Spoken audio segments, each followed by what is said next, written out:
Para pengiring jenazah bingung melihat keranda kurung batang yang mereka bawa kosong. Padahal saat mereka berangkat, mereka jelas-jelas sudah memasukkan jenazah Habib Hussein bin Abu Bakar Al-Idrus ke dalam kurung batang. Mereka membawanya dari Kampung Baru ke Tanah Abang untuk dimakamkan di sana. Ketika itu, kota Batavia ada sebuah kebijakan bahwa setiap orang asing yang meninggal harus dimakamkan di Tanah Abang. Sehingga meskipun Habib Hussein pada akhir hayatnya termasuk dekat dengan pemerintah Hindia Belanda, bahkan diberikan sebidang tanah di daerah Kampung Baru untuk menjadi tempat tinggal ia dan mengajar di sana, ia tetap harus dimakamkan di Tanah Abang. Tetapi yang membuat para pengiring jenazah bingung adalah ketika sampai di lokasi tersebut, kurung batang mereka turunkan, mereka melihat keranda tersebut kosong. Karena tidak tahu harus berbuat apa lagi, mereka memutuskan untuk kembali ke kediaman Habib Hussein, dan betapa terkejutnya mereka, rupanya jenazah itu sudah kembali ke sana dan menunggu mereka di sana. Untuk kedua kalinya, mereka memutuskan membawa kembali jenazah ke Tanah Abang untuk dimakamkan di lokasi tersebut.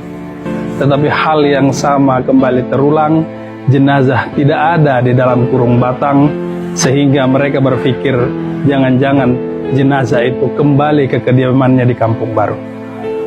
Benar saja, saat mereka kembali pulang, jenazah itu sudah ada di sana. Dari situ kemudian mereka memutuskan bahwa Habib Hussein almarhum menginginkan agar ia dimakamkan di kediamannya di daerah tersebut. Mengenang peristiwa ini, bahwa jenazah Habib Hussein selalu berada di luar kurung batang waktu dibawa ke Tanah Abang, ia pun kemudian populer dikenal sebagai Habib Hussein Luar Batang. Bahkan nama kampung tempat ia tinggal berubah menjadi Kampung Baru Luar Batang. Kematian adalah sesuatu yang tidak mungkin manusia abaikan. Dalam Al-Quran dikatakan, kullu nafsin, setiap yang bernyawa, dha'iqatul maut, akan merasakan kematian.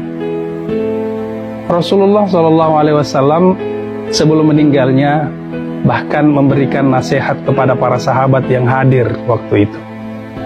Ia mengatakan dari sekian wasiat terakhirnya, ia sampaikan bahwa aku meninggalkan pada kalian dua penasihat. Satu penasihat yang berbicara, dan satu lagi penasihat yang diam. Penasihat yang berbicara adalah Al-Quran. Jika kamu memiliki masalah, kembalilah kepada Al-Quran dan As-Sunnah untuk melengkapinya. Sementara penasihat yang diam adalah kematian. Jika hatimu sedang keras, maka lihatlah, ingatlah, belajarlah dari orang-orang yang meninggal dunia, orang-orang yang sudah mati. Kematian adalah misteri bagi kita. Ada setidaknya dua misteri bagi kita terkait dengan kematian. Pertama, kapan kita mati. Yang kedua adalah di mana kita dikebumikan. Yang pertama mungkin misteri yang betul-betul tertutup, tidak satu pun terbuka bagi kita. Sementara yang kedua, terkait di mana kita dikebumikan, sebuah riwayat yang menarik bahwa Rasulullah suatu waktu di kota Madinah, pada waktu ia akan berjalan, dia melihat sekelompok orang menggali kubur. Lalu bertanya, siapa yang meninggal? Mereka menjawab, ini orang Habasyah. Lalu Rasulullah kemudian menjelaskan, yang inti penjelasannya bahwa seseorang akan dikebumikan dari tanah di mana ia diciptakan. Habib Hussein Abu Bakar Al-Idrus, atau yang kita kenal kemudian sebagai Habib Hussein Luar Batang, benar adalah seorang yang lahir dari Hadramaut, lahir dari Yaman, tetapi ia kemudian dikebumikan di Batavia, yang sekarang kita kenal sebagai Jakarta. Dengan kata lain, merujuk kembali kepada riwayat tadi bahwa meski Habib Hussein lahir dari Yaman, tetapi sesungguhnya ia diciptakan dari tanah yang ada di Nusantara, tanah yang ada di Batavia, sekarang kita kenal Jakarta, atau persisnya dari tanah di Kampung Baru di luar Batang. Kita belum tahu kita di mana akan dimakamkan, tetapi di mana kita kelak akan dikebumikan, maka berasal dari tanah itulah kita diciptakan.